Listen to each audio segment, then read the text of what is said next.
கண்மணி போல் உன்னை காத்திடுவேன்.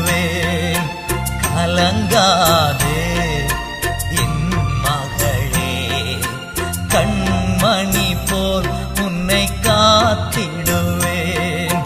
நானே வழி, நானே சத்தியம், நானே ஜீவன் மகனே.